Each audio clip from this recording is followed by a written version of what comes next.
बच्चों, यूपी का एक शहर नाम है बनारस।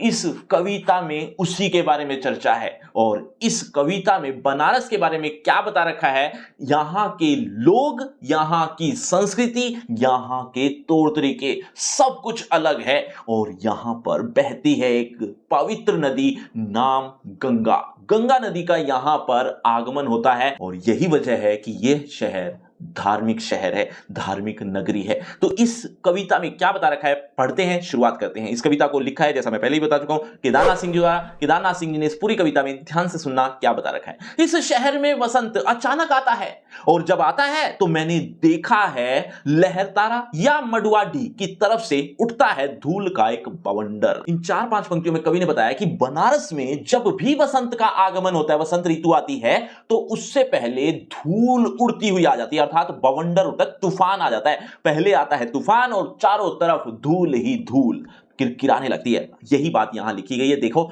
इस शहर में वसंत अचानक आता है। कवि कहते हैं कि वसंत जब आता है तो अचानक आ धमकता है। पहले कोई संदेशा नहीं होता कि वसंत आने वाला है और उससे आने से, मतलब वसंत के आने से जब आता है तो मैंने देखा है क्या कि लहरतारा या मडुआडी, ये एक मोहल्लों के नाम है। तो वो मोहल्लों में चारों तरफ एक धूल का बवंडर, बवंडर मतलब एक तरह की आंधी, एक तरह का तूफान उठने लगता है, अर्थात चारों तरफ धूल ही धूल नजर आती है बस। और इस महान पुराने शहर की जीभ किरकिराने लगती है। ये महान है शहर, ये बहुत पुराना है शहर। कौन सा? बनारस। बनारस शहर महान है, पुराना है, बहुत पुराना है। यहाँ की संस्कृति भी बहुत पुरानी है। ये बातें हम आगे करेंगे। तो पुराने शहर, इस महान शहर की जीभ किरकिराने लगती है, अर्थात जैसे धूल आ जाती है ना जुबान पर, दांतों के बीच में, तो किरकिराहट हो जाती है। तो वैसी ही शहर में स्थिति हो जाती है। तो यहां इस कविता के पैराग्राफ में बनारस के वसंत के आगमन की बात की गई थी कि यहां से शुरुआत होती है, इन दो मोहल्लों से, जहां से ये महान और पुराना शहर किरकिराने लग जाता है, अर्थात चारों तरफ धूल ही धूल होती है। चलिए आगे बढ़ते हैं। जो है वह सुगबुगाता है, जो नहीं है वह फेंकने लगता है पचकियां। अब इन दो पंक्तियों में या आगे के 3-4 लाइनों में क्या बता रखा है, उससे पहले बच्चों कवि का नाम अभी थोड़ी देर पहले ही बताया था, एक बार जल्दी से कमेंट कर दो। देखना चाहता हूं कितने बच्चे ऐसे हैं जो बहुत अच्छे से और ध्यान से सुन रहे हैं। देखो, इन 4-5 पंक्तियों में कवि ने कहा कि जो बनारस में पहले से ही विद्यमान है वो जागृत हो जाते हैं, अर्थात वसंत के आगमन पर सचेत हो जाते हैं। और जो नहीं है, जो बनारस में अस्तित्व में नहीं आए हैं, जो वहां पर मौजूद ही नहीं है, वो अपने बीज अंकुरित करने लगते हैं, अर्थात यहां पर सब कुछ विद्यमान है। पहली बात तो यहां सब कुछ है, वो जागृत हो जाते हैं, यानी सचेत हो जाते हैं, उल्लास आ जाता है उनके अंदर जब वसंत का आगमन होता है। लेकिन मान लो अगर यहां पर कुछ नहीं भी है तो वो भी अंकुरित यानी जागृत होने के लिए फूट पड़ते हैं, अंकुरित होने लगते हैं। ये बात इन 2-4 लाइनों में बता रखी थी। चलिए पढ़ते हैं। जो है वह सुगबुगाता है, जो है यहां जो भी विद्यमान है वो सुगबुगाने लगता है, अर्थात उसमें जागृति आ जाती है, उल्लास आ जाता है। और जो नहीं है वह फेंकने लगता है पचकियां, और जो यहां पर विद्यमान नहीं है, जो अस्तित्व में नहीं आया है, वो पचकियां फेंकने लगता है, अर्थात अंकुरित होने लगता है। वो अंकुरित का मतलब समझ गए हो ना, जब बीज उगता है, फूटता है, तो पहले उसमें अंकुरित, उसका फूटना ही अंकुरित कहलाता है। तो ये कहा गया है कि जो इसमें अस्तित्व में नहीं आया, मतलब बनारस के अस्तित्व में नहीं आया, वो भी पचकियां फेंकने लगता है, अर्थात अंकुरित होने लगता है। आदमी दशाश्वमेध पर जाता है तो पाता है घाट का आखिरी पत्थर कुछ और मुलायम हो गया है। अब यहां इन 3 पंक्तियों में कवि ने कहा कि यहां एक ऐसी जगह है जहां पर जाने से व्यक्तित्व मुलायम हो जाता है, कोमल हो जाता है, अर्थात जो निराश है ना वो भी सॉफ्ट हो जाते हैं। यहां एक पत्थर की बात की गई है, लेकिन यहां संकेत जो चल रहा है वो इंसान का ही है। क्या? आदमी दशाश्वमेध, ये एक घाट का नाम है, एक जगह का नाम है बनारस में ही। तो उस घाट पर जब जाता है तो पाता है घाट का आखिरी पत्थर कुछ और मुलायम हो गया, कुछ और सॉफ्ट हो गया। यहां संकेत कर रहा है, एक व्यक्ति की बात हो रही है कि जो भी व्यक्ति इस घाट पर जाए वो सॉफ्ट होकर ही आता है, अर्थात उसका व्यक्तित्व तो बहुत कोमल हो जाता है। वो निराश नहीं रहता, वो गुस्से में नहीं रहता, उसमें कोई रोष नहीं रहता, वो सब कुछ अपने बुरी चीजें त्याग कर ही आता है। और सिर्फ इतना ही नहीं, सीढ़ियों पर बैठे बंदरों की आंखों में एक अजीब सी नमी है और एक अजीब सी चमक से भर उठा है भिखारियों के कटोरों का निचाट खालीपन। निचाट यानी बिल्कुल, कटोरे खाली हैं किसके? भिखारियों के। और सीढ़ियों पर बैठे हुए बंदर, इन दोनों की स्थिति एक जैसी है। कौन सी स्थिति? उल्लास से भर जाते हैं, उमंग से भर जाते हैं, एक्साइटेड हो जाते हैं। अर्थात बसंत के आगमन पर ये बंदर और भिखारी उत्तेजित हो जाते हैं, खुश हो जाते हैं। ये बात थोड़ी सी डिटेल में पढ़ते हैं। देखो, सीढ़ियों पर बैठे बंदरों की आंखों में एक अजीब सी नमी है, एक अजीब सी खुशी आ जाती है बंदरों की आंखों में, और एक अजीब सी चमक से भर उठा है भिखारियों के कटोरों का निचाट खालीपन। भिखारी के जो कटोरे हैं खाली होते हैं, उसका खालीपन में भी एक चमक है। कैसी चमक है? क्योंकि वसंत का आगमन हुआ है, इसलिए उनकी आंखों में चमक आ जाती है।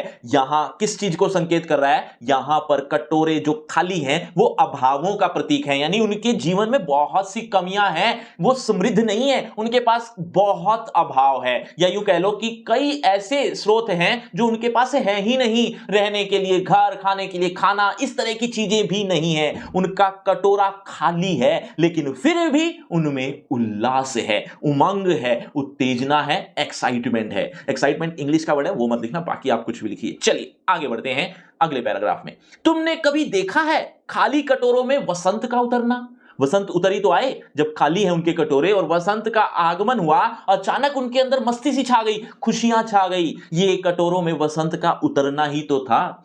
यह शहर इसी तरह खुलता है, अर्थात जब भी सुबह होती है इसी तरह से होती है। खुलने का मतलब सुबह का आगमन। इसी तरह भरता है, जब भी दिन आगे आगे बढ़ता है, ये दिन को भरने की बात की गई है यहां पर। इसी तरह से खुलना, इसी तरह से भरना, और इसी तरह से खाली भी होता है ये शहर। मतलब जैसे जैसे दिन बीतता है, रात होती चली जाती है, खाली भी होता है। अब यहां खाली होने के दो मतलब हैं, एक तो मैंने अभी बताया रात होने का मतलब, लेकिन दूसरा मतलब भी है, यहां जो शव जाते हैं, मतलब शव मतलब डेड बॉडीज, क्योंकि गंगा नदी है वहां, तो अक्सर हिंदू मान्यता के अनुसार अस्थियों को गंगा में विसर्जित किया जाता है, बहा दिया जाता है, और बहुत से लोग यहां पर अस्थियों को बहाने आते हैं, अर्थात शव लेकर आते हैं एक तरह का। तो ये जो शव है, ये जो इंसान है, अब खाली भी तो कर रहे हैं शहर, तो इसीलिए भी यहां लिखा है कि इसी तरह से शहर खुलता है, अर्थात सुबह होती है, इसी तरह से भरता है, यहां लोग आते हैं, और खाली होता है यह शहर। ये शहर खाली भी होता है। इतना ही नहीं, इसी तरह रोज रोज एक अनंत शव, ये लिखा भी हुआ है आगे कि इसी तरह से हर रोज एक अनंत शव, अनंत जिसका कोई अंत नहीं है, इतनी मात्रा में शव आते हैं, ले जाते हैं कंधे कंधे पर बैठकर, वो ले जाते हैं अंधेरी गली से, अंधेरी गलियों में से गुजरते हुए चमकती हुई गंगा की तरफ, गंगा की तरफ बढ़ते हुए चले जाते हैं। ये हिंदू मान्यता है जो अक्सर आपने देखी भी हो। बच्चों, पत्थर कैसा हो जाता है अभी थोड़ी देर पहले बताया। अगर ध्यान से सुन रहे हो एक बार जवाब दीजिए कमेंट बॉक्स में, देखना चाहता हूं कितने बच्चे ऐसे हैं जो बहुत ध्यान से सुन रहे हैं।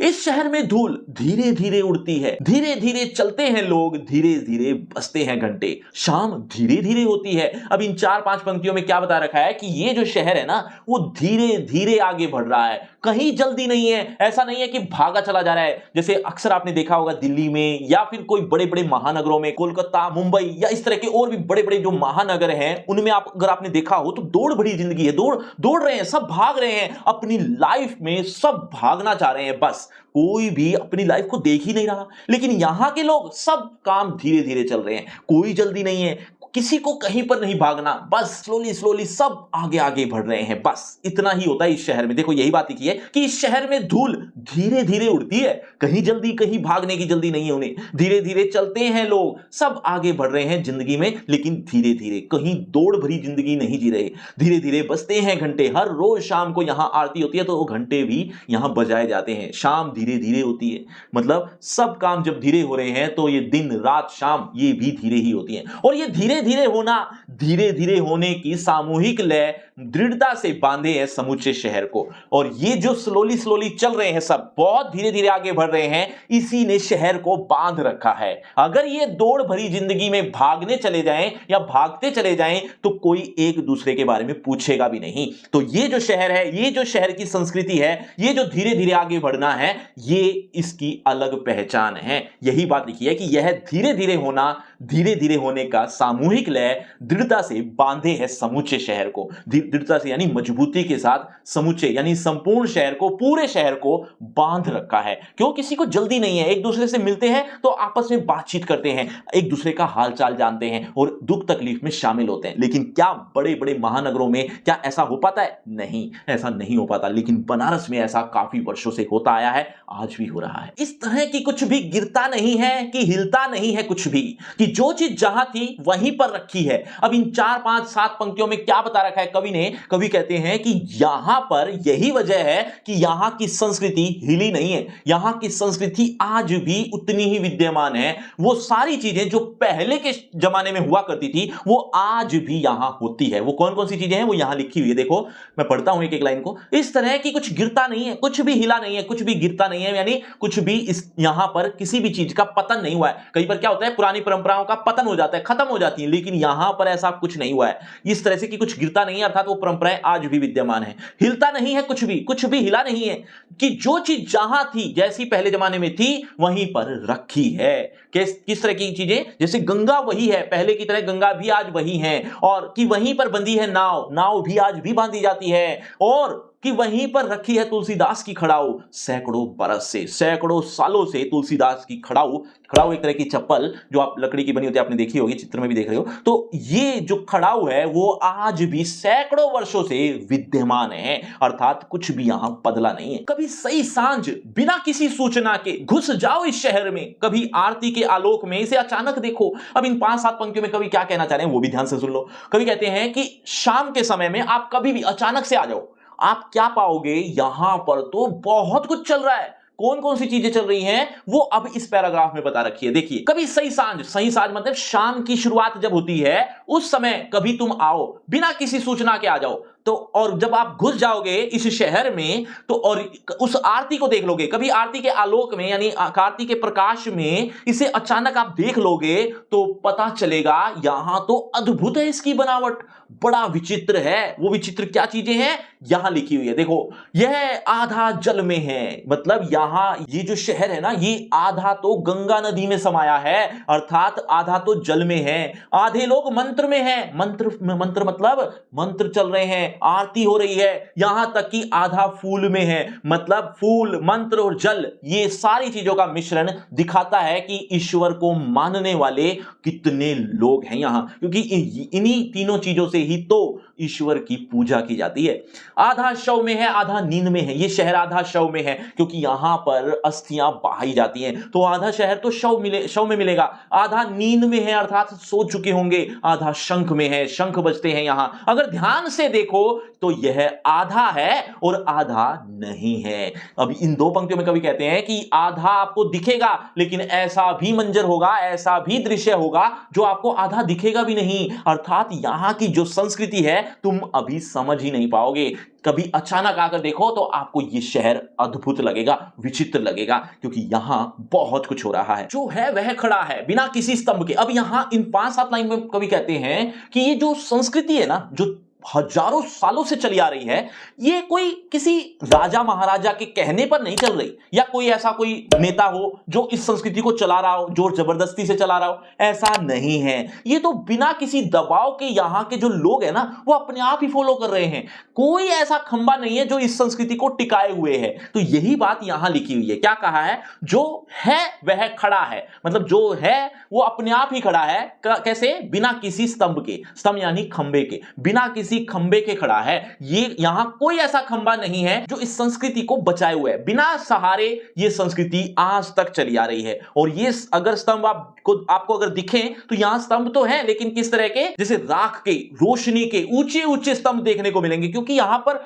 आरती होना, पूजा अर्चना करना, यहां पर गंगा के किनारे अक्सर ऐसा होता है, तो आपको इस तरह के स्तंभ देखने को मिलेंगे। तो जो संस्कृति यहां पर हजारों सालों से चली आ रही है वो बिना किसी स्तंभ के है, लेकिन जो नहीं है उसे थामे हैं, कौन थाम रखा है? राख और रोशनी के ऊंचे ऊंचे स्तंभों ने थाम रखा है। आग के स्तंभ आपको देखने को मिलेंगे, पानी के स्तंभ देखने को मिलेंगे, धुएं के, खुशबू के और यहां तक कि आदमी के उठे हुए हाथों के स्तंभ देखने को मिलेंगे। ये इन सब ने इन चीजों को थाम रखा है। यहां कवि के कहने का तात्पर्य सिर्फ एक ही है कि यहां पर कोई स्तंभ नहीं है, कोई दबाव नहीं है किसी पर कि यह संस्कृति फॉलो करनी ही है, लेकिन फिर भी लोग फॉलो कर रहे हैं अपनी इच्छा से, अपनी श्रद्धा से। उनके हाथों के स्तंभ ये दिखाते हैं कि वो खुद ऐसा चाहते हैं कि यह संस्कृति चलती रहे। किसी अलक्षित सूर्य को देता हुआ अर्घ्य। अब इन 2, 4, 5 पंक्तियों में कवि क्या कहते हैं वो भी ध्यान से सुनना, लेकिन उससे पहले बच्चों आलोक का अर्थ अभी थोड़ी देर पहले ही बताया, एक बार जल्दी से कमेंट करके बता दो। देखना चाहता हूं कितने बच्चे ऐसे जो अब तक भी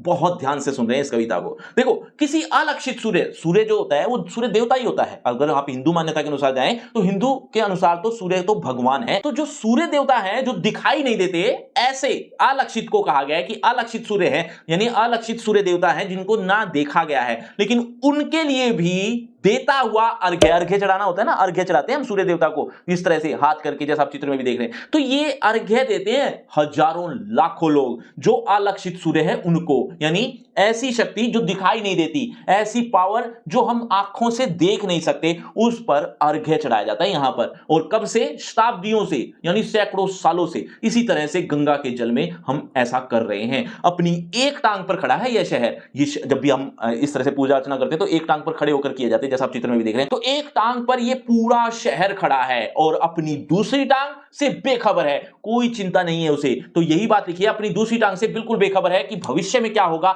आगे मेरा क्या होने वाला है, इससे बेखबर है, बस वो आज में जीते हैं। तो एक टांग पर वो खड़ा है ये शहर, मतलब पूजा अर्चना करने के लिए भगवान को जो दिखाई भी नहीं दे रहे उसकी पावर को मानते हुए उस पर अर्घ्य चढ़ाते हैं। ये ऐसा शहर है। बच्चों, ये कविता तो खत्म हो गई, लेकिन एक छोटी सी कविता और है, इसका दूसरा पार्ट, नाम है दिशा। इसको भी ध्यान से पढ़ लो, बहुत छोटी सी कविता है, जितनी आप देख रहे हो बस उतनी ही कविता है। उसके बाद आपको बताऊंगा एक इंपॉर्टेंट चीज। देखो, पहले पढ़ लेते हैं हिमालय किधर है। पहले तो ये बता देता हूं, कवि यही है जिन्होंने ये दिशा कविता भी लिखी है। और दूसरी बात कि इस कविता में क्या बता रखा है वो भी ध्यान से सुन लो। देखो, हर बच्चे का एक अलग नजरिया होता है।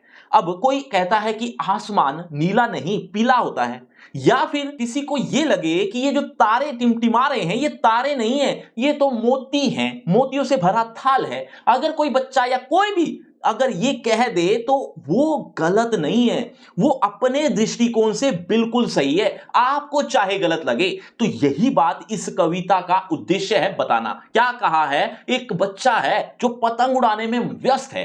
अब कवि आता है उसके पास और कहता है, बच्चे ये बताओ हिमालय किधर है? अब वो ये प्रश्न का जवाब क्या देता है? कहता है कि देखो, वो पतंग जहां जा रही है ना वहीं पर हिमालय है। कवि हैरान हो जाता है, कहता है कि अरे वाह, कमाल का जवाब दिया है, इसके दृष्टिकोण से ये बिल्कुल सही कह रहा है। हमें चाहे गलत लगे, लेकिन हर एक बच्चे का दृष्टिकोण अलग ही होता है और वो सही होता है, गलत कभी नहीं होता। यही बात लिखी है। देखो, हिमालय किधर है, हिमालय कहां है, एक बच्चे से प्रश्न पूछा जाता है। क्या पूछा? यही बात आगे भी लिखी हुई है कि मैंने उस बच्चे से पूछा जो स्कूल के बाहर पतंग उड़ा रहा था, और उससे क्या प्रश्न पूछा कि हिमालय किधर है? तो उसने जवाब दिया, उधर उधर। उसने कहा, जिधर उसकी पतंग भागी जा रही थी उसने उस तरफ इशारा किया।